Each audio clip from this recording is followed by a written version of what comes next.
Walhamdulillahi Rabbil Alamin.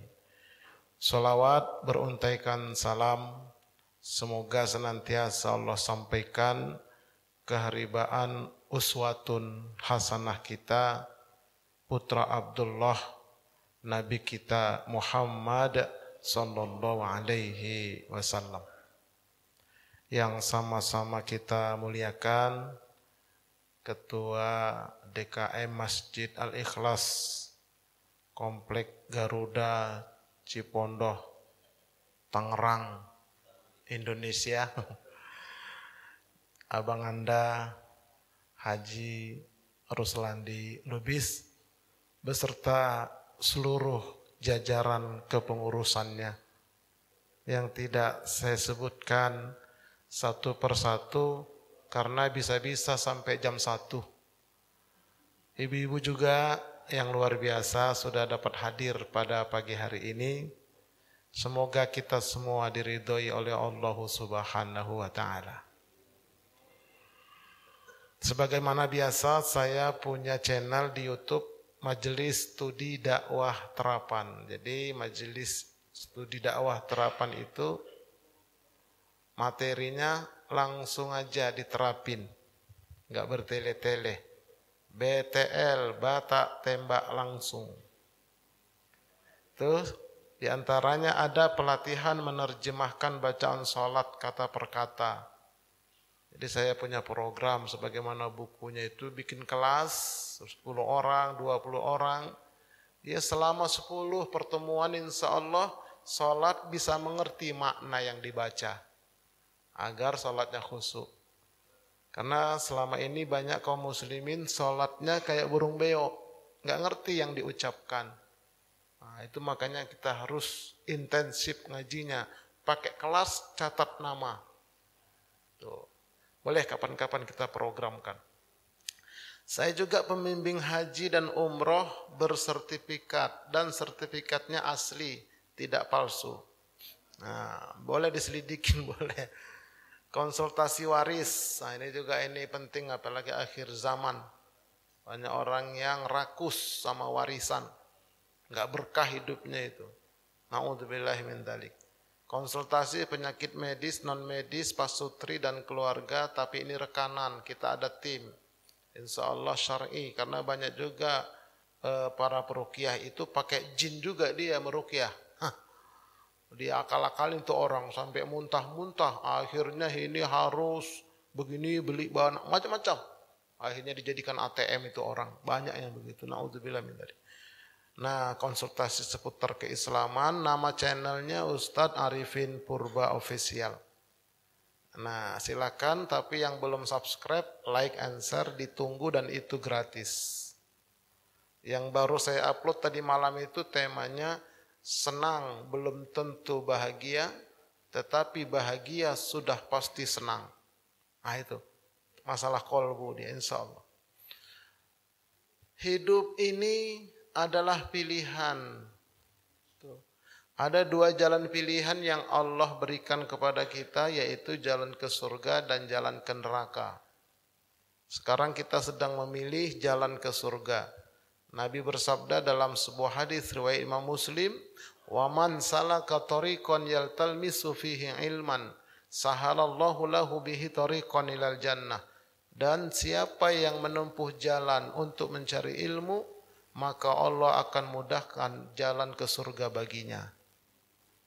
Jadi kalau mau gampang ke surga, rajin-rajinlah talabul ilmi. Yang dikatakan talabul ilmi itu disampaikan Al-Quran, As-Sunnah, dan penjelasan para alim ulama. Itu majelis taklim, itu majelis ilmu.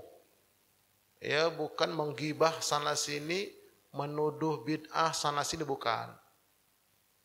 Ya, tetapi yang dikaji ini Qur'annya, ini hadisnya, ini penjelasan ulama. Itu majelis ilmu. Baik. Masuk kita kepada tema kita pada pagi hari ini adalah ciri-ciri pemimpin yang harus ditaati dalam pandangan Islam.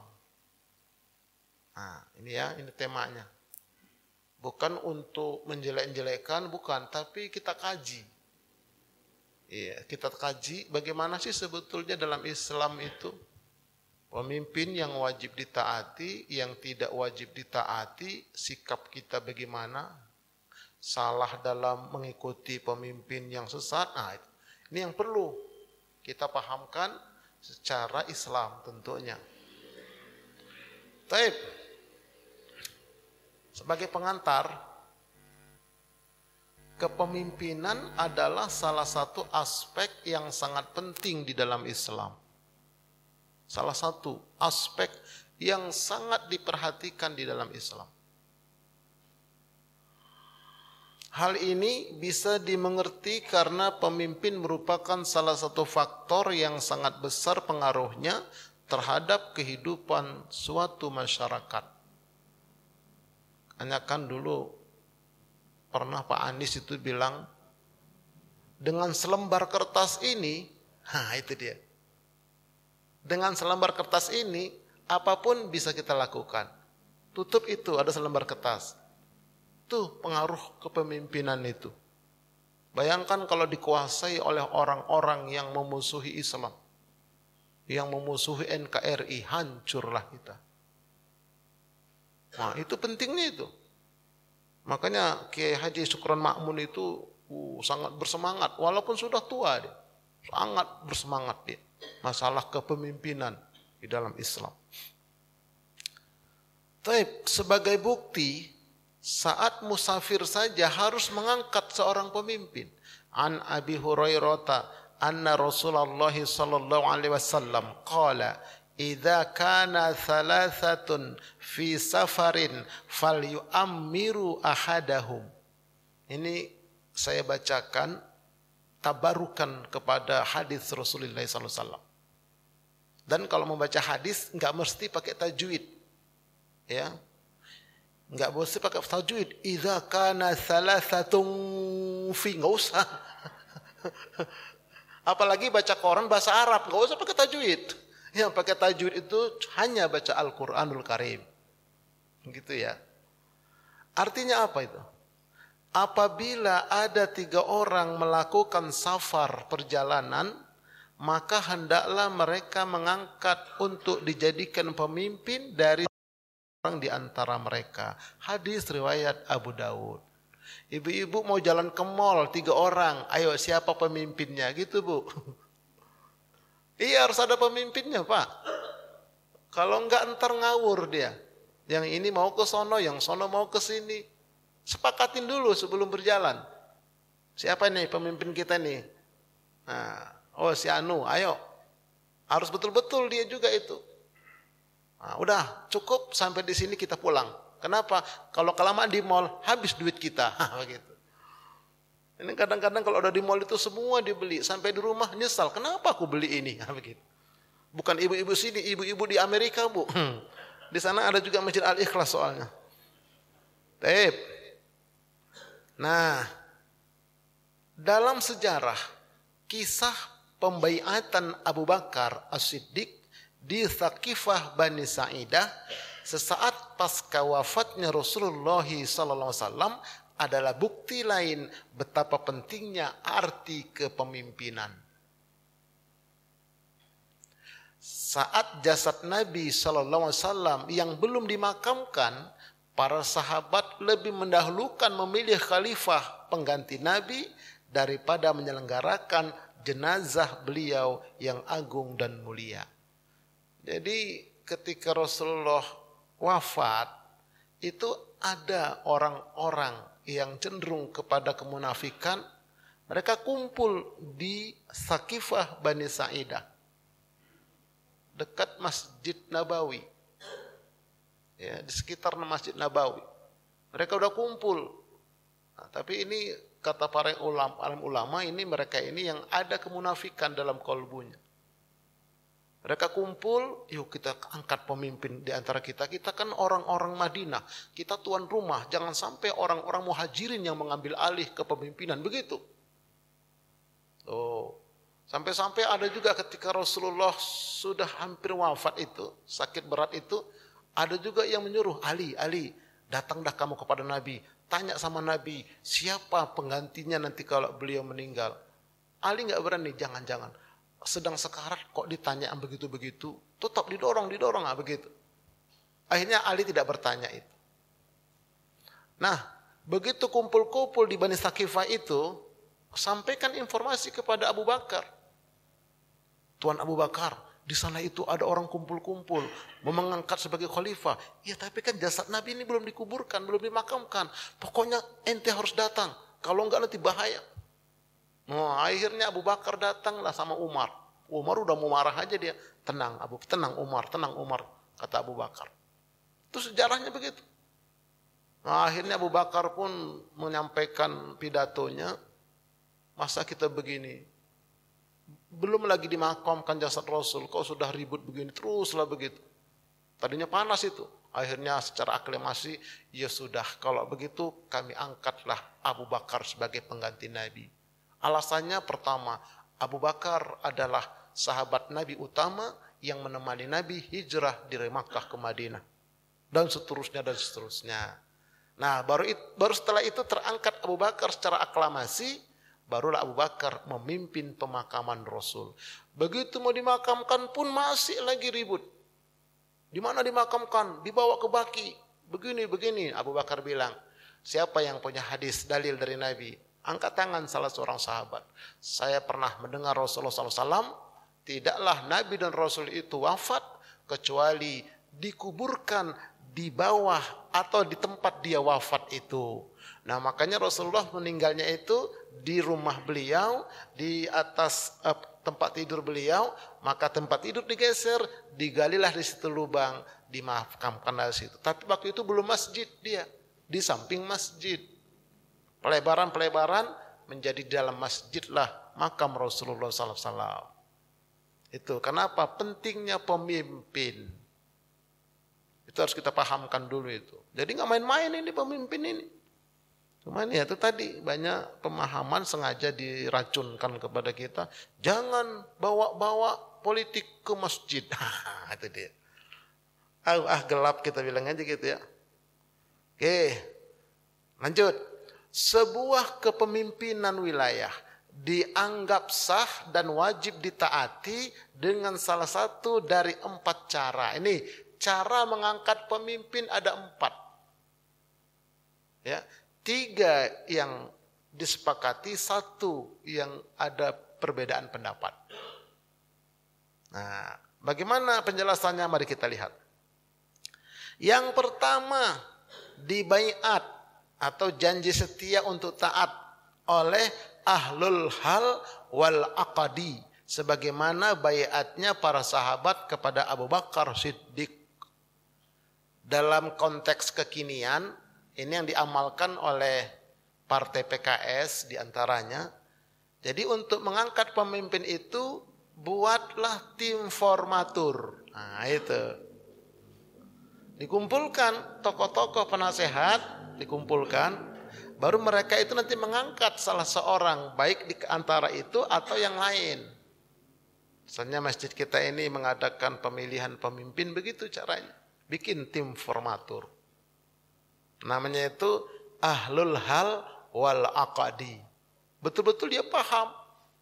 Dan orangnya tidak ambisius yang kumpul ini. Nah kalau zaman Soeharto awal dulu namanya Majelis Permusyawaratan Rakyat. Itu bagus sebetulnya itu majelis itu yang berkumpul, lalu mereka menunjuk pemimpin. Cuman masalahnya begitu prakteknya nggak begitu. Kenapa? Karena yang duduk di majelis itu kebanyakan mafia. Itu dia masalahnya, mafia.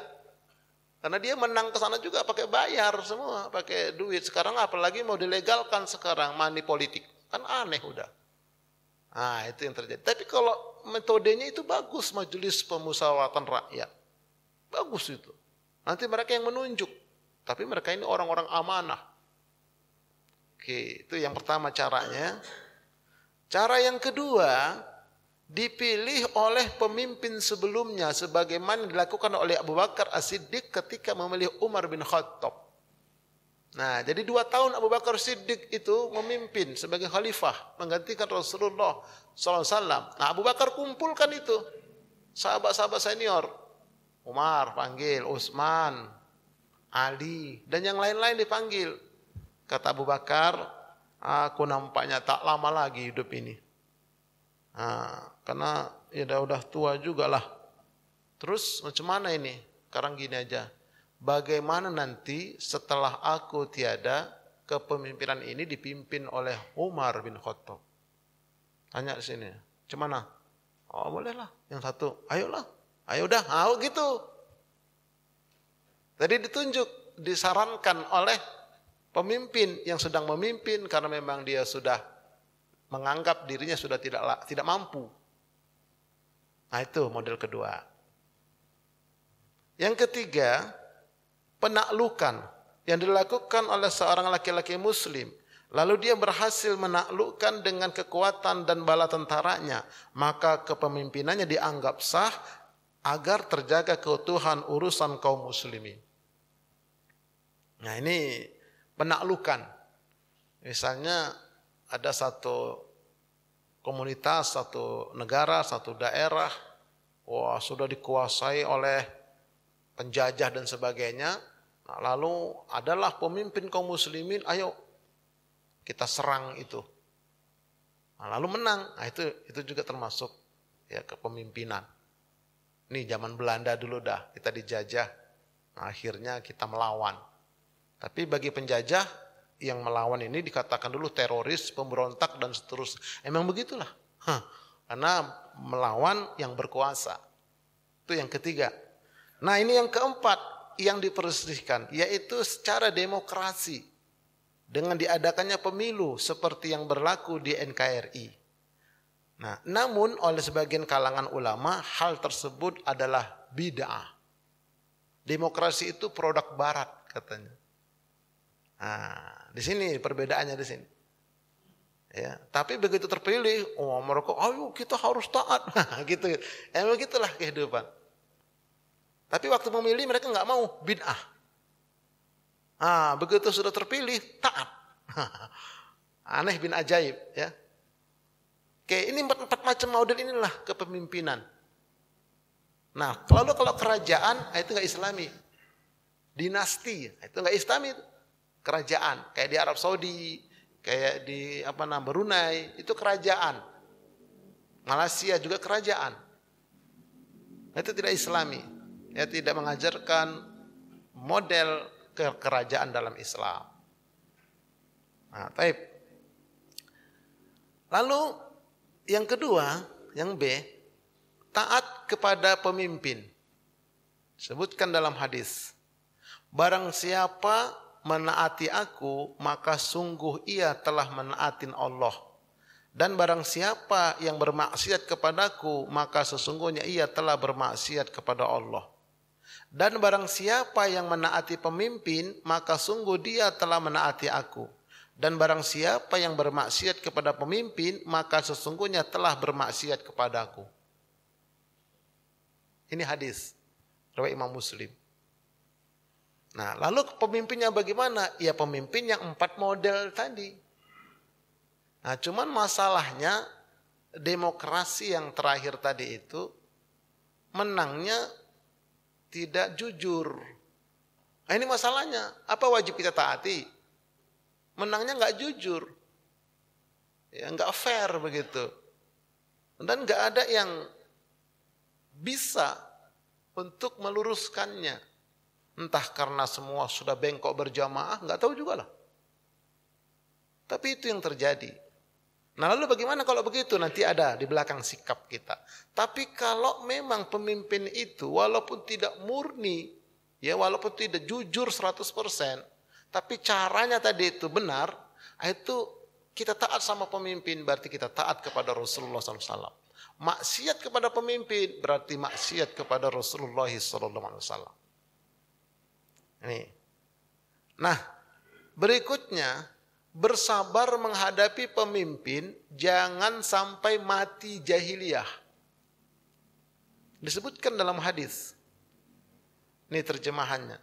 Barang siapa mendapati sesuatu yang tidak dia sukai pada pemimpinnya, hendaklah dia bersabar. Karena tidak ada seorang pun yang keluar dari ketaatan kepada pemimpin meski hanya sejengkal, kecuali dia mati, ya. Kemudian dia mati kecuali dia mati dalam keadaan jahiliyah. Sampai begitu Nabi mengingatkan. Ya, jadi kalau ada sesuatu yang tidak cocok dengan kita dan tidak cocok dengan syariat, tetap kita harus taat. Ya. Nggak boleh kita keluar, apalagi melakukan pemberontakan katakan. Nah, lalu dia mati, maka matinya mati jahiliyah. Nah, ini hadis riwayat Imam Muslim. Nah, jadi ini kita disuruh bersabar, ya bersabar. Lalu Ustaz apa bersabar terus kayak orang dungu? Nah, nanti enggak juga, ada nanti saatnya. Ya, ada saat. Baik. Kemudian yang berikutnya, mengingkari kemaksiatannya, namun jangan memberontak selama dia masih sholat. Ini hadisnya ini. Sungguh akan ada para pemimpin kalian yang kalian mengetahui sebagian perbuatannya memang ma'ruf, baik secara syariat. Namun ada pula perbuatannya yang kalian ingkari karena kemungkarannya. Barang siapa yang membenci pelanggaran itu dengan hatinya, maka ia telah terbebas dari dosa. Tuh. Dan barang siapa yang mengingkari sesuai kemampuannya, maka ia telah selamat dari maksiat. Namun barang siapa yang ridho dan mengikutinya, maka sesungguhnya dia telah bermaksiat. Sahabat bertanya, apakah kami memeranginya ya Rasulullah? Jangan, selama mereka masih menegakkan sholat. Nah, ini dalil tidak boleh memberontak. Pemimpin itu baik eksekutif maupun legislatif maupun yudikatif, kalau model di negara kita ini, kita lihat-lihatlah dari kebaikannya dan kemaksiatannya besaran mana. Oh, besaran maksiat Ustaz. Nah, Ustaz begitu. Besaran menyimpangnya Ustaz. Nah, kata Nabi, kemaksiatan itu kau benci dalam hatimu. Kau enggak ikut-ikutan. Kau enggak suka dengan itu. Selamat kau, kata Nabi. Nah, kemudian kemaksiatan itu kau nasihati dia dengan cara baik. Tapi ini enggak mau berubah. Kau selamat, kata Nabi. Tapi yang ketiga, udah tahu dia maksiat, dia masuk ke sana minta proyek. Nah, itulah yang celaka. Nah, gitu. Celaka itu. Iya, datang di dalam minta proyek dia. Dapat pula proyek. Proyek macam-macam lah. Tambang emas, tambang-tambang, tali tambang, semuanya. Dia minta proyek. Nah, itu celaka, kata Nabi. Jadi harus tahu juga kita. Ini hadis lagi riwayat Imam Muslim. Jadi lengkap, semuanya ada dalam hadis. Cuma terpencar-pencar dia. Dan ini ada di kitab Muslim, di buku induknya langsung saya ambil. Saya kalau hadis itu semua kalau nggak ada di sumbernya, di Kutubut Tis'ah, 9 buku hadis itu, kalau nggak ada di sana, nggak saya ambil dalam ceramah saya. Demi Allah, saya nggak mau. Tapi kalau ada di sana saya ambil. Kalau di Bulughul Maram itu bukan sumber itu. Karena Bulughul Maram itu juga mengambil dari sumber aslinya. Nah, begitu.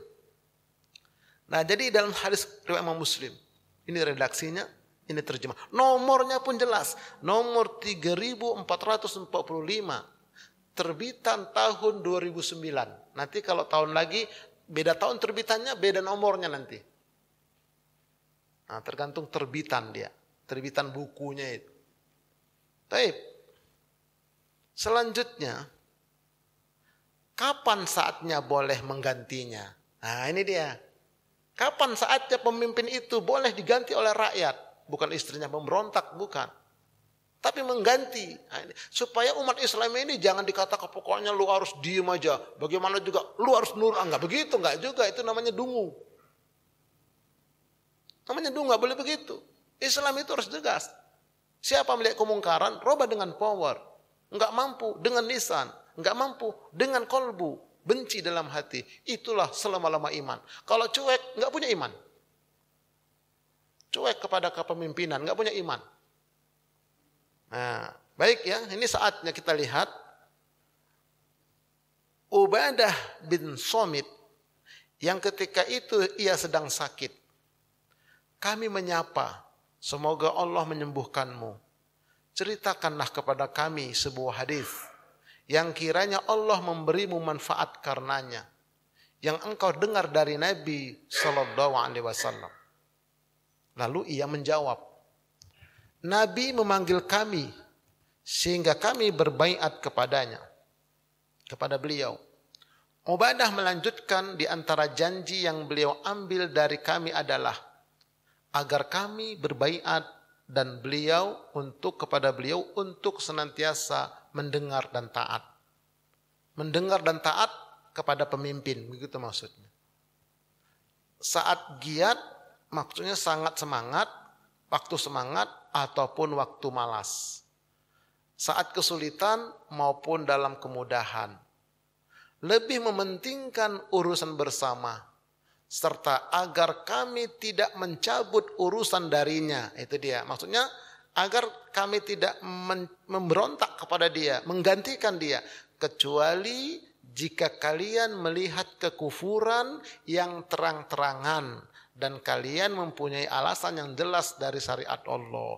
Kalau memang sudah sangat jauh menyimpang dari syariat, menyimpang dari konstitusi negara, dari Undang-Undang Dasar 45, menyimpang dari Pancasila, sudah sangat jauh menyimpangnya. Nah, itu saat itulah boleh dicabut. Begitu. Itu namanya jihad. Bagaimana kira-kira? Siap jihad? Kok lemah? Nah, itu supaya bangkit kita, jangan melempem terus. Ya kalau sudah menyimpang dia, baik dari syariat maupun UUD 45 dan Pancasila sebagai dasar negara kita, disitulah saja kita mencabutnya. Ini hadis riwayat Imam Bukhari. Saya diminta judul ini, saya sampaikan begini. Penting tahu kita. Begitu rupanya. Begitu. Saatnya kapan tiba. Tanda akhir zaman sekarang ini menjelang munculnya Al-Mahdi, menjelang datangnya Dajjal, itu tinggal dua ini. Terakhir ini. Dalam hadis. Yang pertama, itu yang terjadi di Palestina. Coba tengok itu. Mana ada yang membela Arab Saudi melempem. Kenapa? Karena kepemimpinan Arab Saudi itu garis keturunan Yahudi. Negara-negara Arab lainnya nggak berani. Iran Ustadz itu sandiwara. Mana mungkin Iran itu kan orang Syiah. Memerangi Yahudi kan teman mereka CS. Sandiwara itu. Tuh. Nanti yang bisa mendamaikan itu cuma satu, Al-Mahdi. Kalau sudah damai oleh Al-Mahdi, ya cepatlah itu kiamat bentar lagi. Banyak orang berdoa, ya Allah jangan damai dulu, jangan damai dulu. Kenapa? Kalau damai itu kiamat begitu. Iya begitu doa orang. Yang kedua, dari arah Hajar Aswad menjelang keluarnya Dajjal dan munculnya Al-Mahdi, dari arah Hajar Aswad ke timur, nanti umatku akan berperang dengan mata sifit. Itulah dia Cina komunis. Siapa yang dimaksud? Kata sebagai ulama adalah Indonesia. Berdarah-darah kita. Berdarah-darah dulu, baru Al-Mahdi muncul. Ada yang mengatakan nanti Al-Mahdi muncul dari Indonesia bahkan. Berdarah-darah dulu. Kapan itu? Tunggulah sebentar lagi. Ntar lagi lah itu. Bukan nakut-nakutin, tapi memang begitulah menakutkan. Bagi yang gak punya iman. Kalau punya iman dari sekarang dia betengin akidahnya. Dia siap berjihad. Semangat dia. Itu tinggal dua itu. Dari arah Hajar Aswad ke timur itulah Indonesia. Bahkan disebutkan di sana itu benderanya merah putih. Disebutkan dalam hadis itu. Kalau kita nanti mengkaji tentang tanda-tanda akhir zaman. Nah, jadi oleh karena itu saat itulah ya ketika sudah menyimpang jauh dari koridor atau dari undang-undang dasar kita dan dari syariat, situlah boleh kita cabut. Enggak taat lagi kita. Nah, tapi memang harus ada yang memimpinnya. Taib, selanjutnya tetap mendengarkan dan mentaati. Nah, jadi disebutkan dalam hadis waqala isma'u wa ati'u fa inna ma 'alaihim ma hummilu wa 'alaikum ma hummiltum. Tetap dengar dan taatlah kalian. Sesungguhnya kewajiban mereka adalah apa yang dibebankan kepada mereka dan kewajiban kalian adalah apa yang dibebankan kepada kalian. Ini kalau pemimpin tadi belum menyimpang jauh dari dasar negara, dari Quran dan Sunnah. Ya kalau menyimpang, menyanggar-langgar dikit, udahlah. Ya tetap dengar ya, taat aja kalian. Lalu bagaimana? Ya untuk mereka lah amal mereka, untuk kita amal kita. Asalkan kita tadi nggak ikut dalam perbuatan yang menyimpang tadi itu. Oke. Nah kemudian seperti mengikuti imam sholat. Jadi diibaratkan ngikutin pemimpin itu seperti kita mengikuti imam sholat. Maka ada kemarin istilah itu, imam sudah batal, kok masih mimpin gitu loh. Nah, tapi batalnya tadi, menyimpangnya jauh enggak gitu. Kalau masih batal dikit-dikit, batal dikit-dikit. Nah, gerak-gerakannya itu masih ini ya, itu masih diikutin lah. Jadi disebutkan dalam hadis, an Abi Hurairah, anna Rasulullah sallallahu alaihi wasallam qala, yusalluna lakum fa in asabu falakum wa in akhta'u falakum wa alaihim.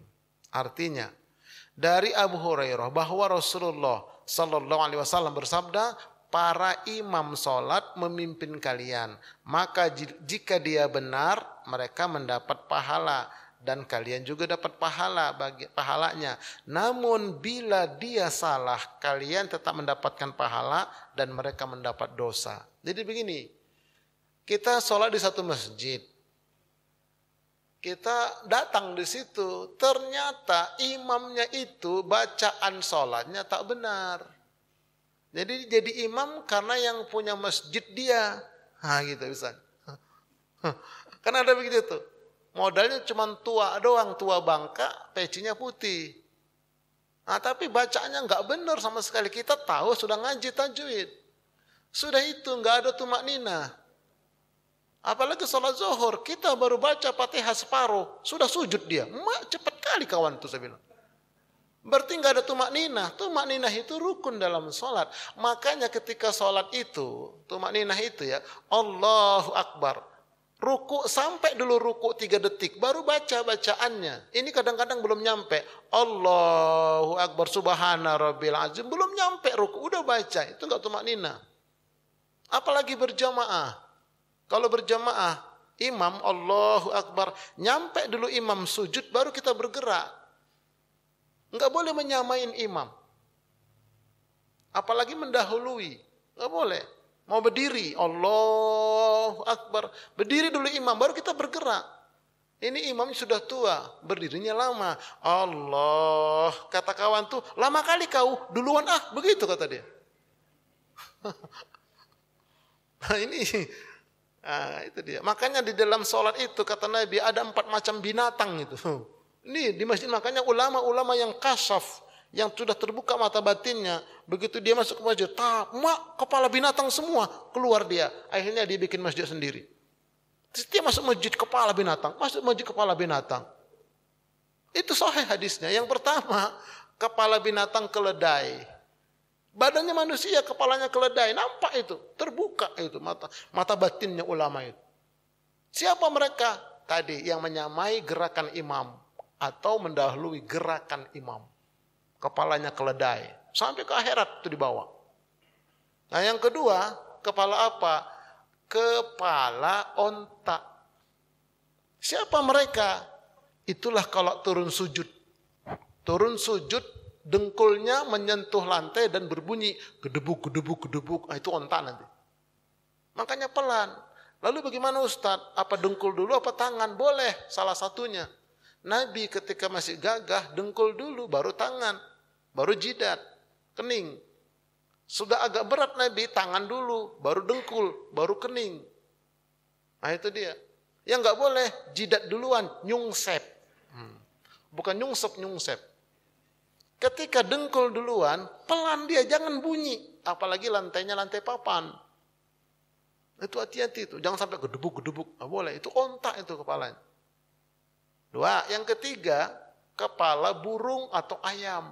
Siapa itu? Tadi yang nggak ada tumak ninanya. Allah Akbar, sholat tarawih 23 rakaat, cuman 7 menit. Tahun kemarin 6 menit, pecah rekod sendiri. Nggak ada tumak ninah. Habis itu juga sholat Allah Akbar, belum selesai dia udah bergerak. Itu nanti kepalanya kepala burung, kepala ayam. Baru yang keempat itu kepalanya kepala anjing. Siapa itu? Ketika sujud lengannya nempel ke lantai. Harusnya kan diangkat. Kalau perempuan diangkat taruh ke badannya. Laki-laki diangkat agak lebar, tapi jangan terlalu lebar. Kesikut nanti muka kawan. Itulah itu nanti ada pelatihannya itu, ada praktiknya itu. Nah, jadi kalau kita melihat imam itu salah, kita makmum yang sudah tahu ilmu, tetap kita ikuti secara gerakan, tapi niatan sholat sendiri. Untuk dialah amalan, dosa dia. Untuk saya, tetap kita dapat pahala berjamaah. Begitu caranya. Namanya mufarokoh secara batin. Nggak boleh kita sholat sendiri, nanti jadi kacau dia. Itu berjamaah pun begitu, bernegara pun begitu, menyimpang dia udah, kita nggak usah macam-macam. Kita amalkan amal kita, biarlah dia. Apalagi kita orang awam. Nah itu ya. Kemudian yang berikutnya lagi, taat kepada pemimpin tidak mutlak. Nah di sini dia. Ini ayatnya. Ya ayyuhalladzina amanu, wahai orang yang beriman, atiullaha wa atiur rasula. Taat kepada Allah dan taat kepada Rasul. Wa ulil amri minkum. Nah, lihat, kepada Allah ada atiu, kepada Rasul ada atiu. Ulil amri tidak ada atiu. Berarti tidak mutlak. Kita boleh taat kepada ulil amri kalau ulil amri taat kepada Allah, taat kepada Rasul, tidak menyimpang jauh. Baru kita taat, ikutlah kita. Tapi kalau mereka itu menyimpang dari Allah dan Rasul, kita nggak ada kewajiban taat. Tapi nggak boleh berontak selama tadi itu belum jauh menyimpang. Itu dia dalilnya. Begitu sepakat ulama-ulama tafsir. Coba aja kita lihat. Tidak ada atiunya dalam ulil amri. Baik ulil amri tentang kepemerintahan maupun ulil amri tentang agama, ulama, ustad. Enggak wajib taat sama ustad, sama kiai, sama habib. Kalau ustad habib itu tidak mentaatin Allah dan Rasul. Apalagi ustad dan habib serta para penceramah itu mengajak pada kelompok. Itu enggak wajib taat. Mengajak itu kepada Allah dan Rasul, bukan kepada kelompok. Kelompok kami yang paling benar, yang lain sesat. Itu enggak benar itu. Hati-hati, jauhilah itu. Itu bukan dakwah itu. Oke, selanjutnya tidak boleh mentaati kemaksiatan. Seorang muslim wajib mendengar dan taat dalam perkara yang dia sukai atau yang benci selama tidak diperintahkan untuk bermaksiat. Apabila diperintahkan untuk bermaksiat, maka tidak ada kewajiban mendengar dan tidak ada kewajiban taat. Tuh, mengajak kemaksiatan, mengajak kepada kemungkaran dan seterusnya.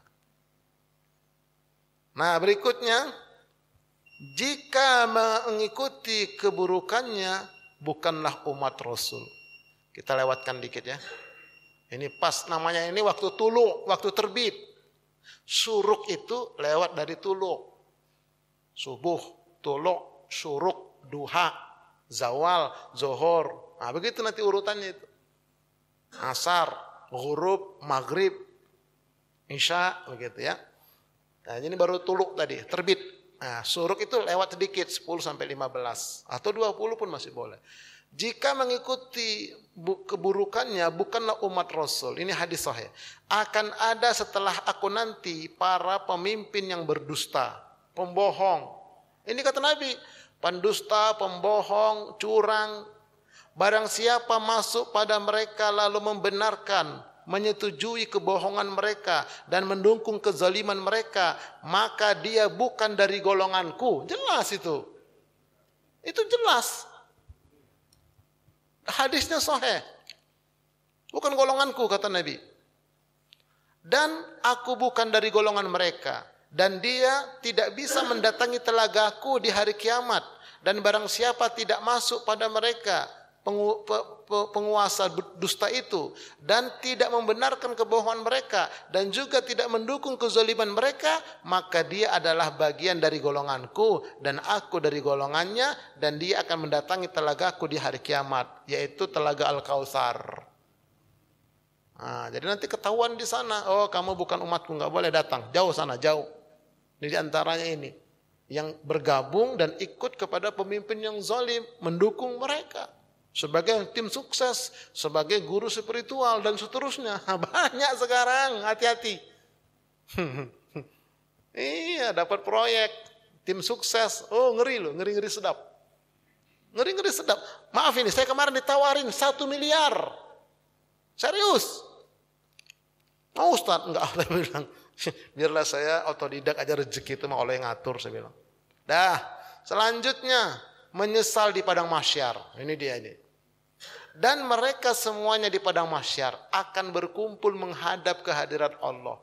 Lalu berkatalah orang-orang yang lemah kepada orang-orang pembesar, sesungguhnya kami dahulu adalah pengikut-pengikut kalian. Maka dapatkah kalian menghindarkan kami daripada azab Allah ini walaupun sedikit saja? Ini kata rakyat ini kepada pemimpinnya. Mereka menjawab, seandainya Allah memberikan petunjuk kepada kami, niscaya kami dapat memberikan petunjuk kepada kamu. Sama saja bagi kita, apakah kita mengeluh ataukah kita bersabar. Sekali-kali kita tidak mempunyai tempat untuk melarikan diri. Nah lo, menyesal di padang mahsyar. Udah dah, kagak mungkin lagi kita. Udah sama-sama kita udah begitu. Kenapa lo mengikutin gua kemarin? Begitulah kira-kira. Nggak percaya, tunggu tanggal mainnya. Iya, tunggu aja ntar di sana. Kalau nggak percaya, nih menyesal di padang mahsyar. Menyesalnya itu sampai ke bawa ke dalam neraka, masih nyesal lagi mereka ini. Nih ayatnya. Pada hari ketika muka mereka dibolak-balikan dalam neraka, persis kayak orang bakar sate, dibolak-dibalik. Mereka berkata, alangkah baiknya andai kata kami taat kepada Allah Al-Quran, taat kepada Rasul Sunnahnya, dan mereka berkata, ya Tuhan kami, sesungguhnya kami telah mentaatin pemimpin-pemimpin kami dan pembesar-pembesar kami, lalu mereka menyesatkan kami jalan-jalan yang benar. Ya Tuhan kami, timpakanlah kepada mereka azab 2 kali lipat dari kami, dan kutuklah mereka dengan kutukan yang besar. Tuh penyesalannya, sumpah serapah dia di neraka tuh. Jadi nggak bilang begini, udahlah yang penting saya digini, biar nanti dia yang tanggung jawab. Nggak bisa begitu, masing-masing sama-sama. Kalau mengikuti mereka, mengharapkan proyek dan sebagainya. Na'udzubillah min dzalik. Nah, kemudian sedikit lagi 5 fase kepemimpinan. Yang pertama adalah takunun nubuwatu fikum masya Allah. Ini masa kenabian, ini yang pertama. Masa kenabian itu kurang lebih ya selama 23 tahun. Nabi Muhammad SAW.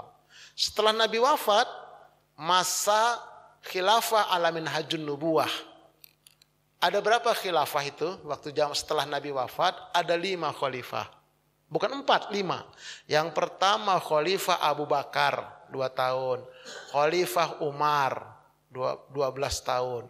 Khalifah Utsman, ya 10 tahun. Khalifah Ali bin Abi Thalib kurang lebih 6 tahun. Setelah itu barulah Khalifah Hasan bin Ali. Cuman 8 bulan. Lalu diserahkan kepada Muawiyah. Karena Muawiyah juga ngaku khalifah. Waktu Ali menjadi khalifah, maka terjadi tuh hampir perang saudara itu. Nah, jadi Ali yang sah ditunjuk di Madinah, tapi di Damaskus Muawiyah juga mengangkat diri. Oh, itu zaman dulu juga begitu. Nah, jadi diserahkanlah oleh Hasan bin Ali. Jadi 5 khalifah. Itulah namanya khalifah khilafah ala manhajun nubuwah. Fase kedua. Fase ketiga itu adalah mulkan addon. Itulah dia Bani, ya, dinasti Bani Umayyah, Bani Abbasiyah, Bani Fatimiyah, itu terus selama 900 tahun itu silih berganti. Perang sana, perang sini, perang sana, perang sini. Nah, itu fase ketiga. Ya. Sampailah ujungnya itu Turki Utsmani. Itu yang terakhir di Turki. Itu terakhir itu. Mulkan ad-Don, pemimpin yang menggigit, itu maknanya. Pemimpin yang menggigit, apa yang digigit? Dua. Yang pertama kursi. Kerajaan digigit, harus turun kepada keluarganya. Itu namanya mulkan ad-Don. Yang kedua ada mengatakan yang digigit adalah Quran dan Sunnah. Tetap merujuk kepada Quran dan Sunnah, tetapi sesuai dengan kehendak kerajaan. Itu yang ketiga. Nah, fase keempat kita sekarang ini.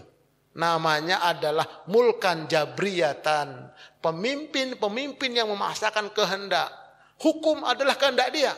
Diputar balik hukum, semau dia. Di dunia ini, bukan hanya di kita ini. Di dunia ini, begitu sekarang hukum. Tengok di Amerika, tengok di PBB, semua itu begitu. Jadi hukum adalah kekuasaannya sekarang. Makanya berdasarkan hadisnya, udah kita, oh begitunya kata Nabi, udah kita nerima aja lah. Mau bilang apa? Tapi tetap kita berpihak pada yang benar. Baru nanti yang kelima yang terakhir adalah minhajun nubuwah. Khilafah ala minhajin nubuwah. Itulah dia Al-Mahdi. Kita tunggu, bukan diusahakan. Kita tunggu. Ntar lagi udah datang. Persiapkan diri kita menjadi pengikut Al-Mahdi. Karena nanti dua, pengikut Al-Mahdi atau pengikut Dajjal. Nah, itu kepemimpinan. Jadi sekarang ini kita mulkan jabriyatan. Udah tenang aja, nggak usah.